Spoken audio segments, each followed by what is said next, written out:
Hi எல்லாருக்கும் வணக்கங்க. தீபாவளி வந்துட்டு இருக்கு. ஸோ நம்ம வீட்ல எல்லாம் பண்டை செய்ய ஆரம்பிச்சிருக்கோம். இது என்னன்னு பாத்தீங்கன்னா முந்திரி கொத்து. இந்த இருக்கு பாத்தீங்களா? இது முந்திரி கொத்து. 3 உருண்டையே சேர்த்து செய்யறதுனால முந்திரி கொத்துன்னு பேர் வந்துச்சா என்னன்னு தெரியல. முந்திரி கொத்துன்னு சொல்லுவாங்க. இப்ப நமக்கு பேர் காரணம் முக்கியம் இல்ல. இது வந்து ரொம்ப ஆரோக்கியமானது. இது வந்து பாத்தீங்கன்னா ஒரு இனிப்பு பண்டம். இது வந்து சிறுபயிறுல செய்றாங்க. சிறுபயிர வந்து மாவாக்கி அதுல கருப்பட்டி பாகு காய்ச்சி எள்ளு, தேங்காய்லாம் போட்டு வந்து செய்வாங்க. ஸோ இதுல இருக்க பொருட்கள் வந்து எல்லாமே ஹெல்த்தியானது.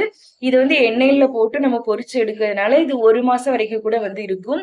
இது ஆயில்ல போட்டு நம்ம வந்து எடுத்தாலும் இது வந்து எண்ணெய வந்து ரொம்ப குடிக்காது. அதாவது ஆயில் அப்சர்வ் பண்ணாது. ஸோ ரொம்ப ஹெல்த்தியானது. நான் டயட் மெயின்டெயின் பண்றேன் அப்படின்றவங்க கூட இது வந்து கண்டிப்பா வந்து சாப்பிடலாம். ஸோ வந்து உங்களுக்கு தெரியலன்னா கூகுள் பண்ணி கண்டிப்பா முந்திரி கொத்து செஞ்சு சாப்பிடுங்க. தேங்க்யூ.